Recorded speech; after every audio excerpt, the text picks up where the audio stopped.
Urea కొరత వల్ల రాష్ట్రంలో రైతులు గోసబడతా ఉన్నారు. కాంగ్రెస్ ఏమో బీజేపీ పేరు చెప్పి తప్పించుకుంటుంది, బీజేపీ ఏమో కాంగ్రెస్ పేరు చెప్పి తప్పించుకుంటుంది. కాంగ్రెస్ బీజేపీలు దొంగ నాటకాలు ఆడి రైతులను గోసబెడతా ఉన్నారు.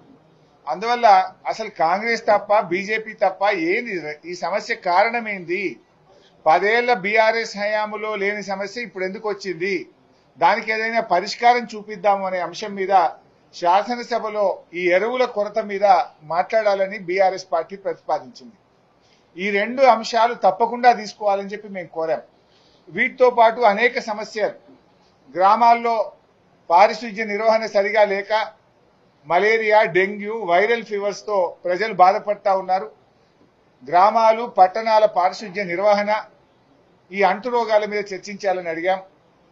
గురుకుల విద్యా సంస్థల్లో కనీస సదుపాయాలు లేక 100కు పైగా విద్యార్థుల మరణం, విష జ్వరాలపైన చర్చించాలని కోరాం. ఫీజు రియంబర్స్మెంట్ డబ్బులు విడుదల గాక ఎస్సీ, ఎస్టీ, బీసీ, మైనార్టీ పిల్లలు ఇబ్బంది పడుతున్నారు కనుక ఫీజు రియంబర్స్మెంట్ మీద కూడా వెంటనే చర్చ చేయాలని చెప్పి కోరాం. 4th సిటీ పేరు మీద జరుగుతున్న అక్రమాలు, ముఖ్యమంత్రి కుటుంబ సభ్యుల పాత్ర మీద శాసనసభలో చర్చించాలని కోరాం. అదేవిధంగా పౌర సరఫరాల శాఖలో ధాన్యం కుంభకోణము, బాధ్యులపై చర్యలు తీసుకోవడం అనే అంశం మీద చర్చ చేయాలని, అదేవిధంగా ప్రభుత్వ ఉద్యోగుల టీఏలు, డిఏలు, సరెండర్ లీవ్లు, రిటైర్మెంట్ ఉద్యోగుల బెనిఫిట్స్ ఇవ్వకపోవడము, పీఆర్సీ ఇవ్వకపోవడము, 5 డిఏలు పెండింగ్ ఉన్న అంశాల మీద కూడా చర్చ చేయాలని చెప్పి కోరాం.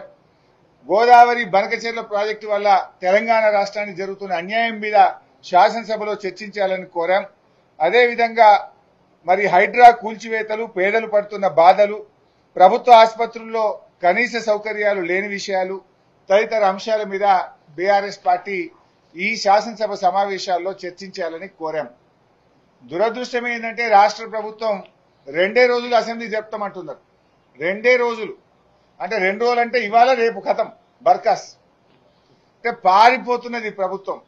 ప్రజా సమస్యల మీద చర్చించకుండా శాసనసభ వాయిదా వేసుకొని పారిపోతున్నారు.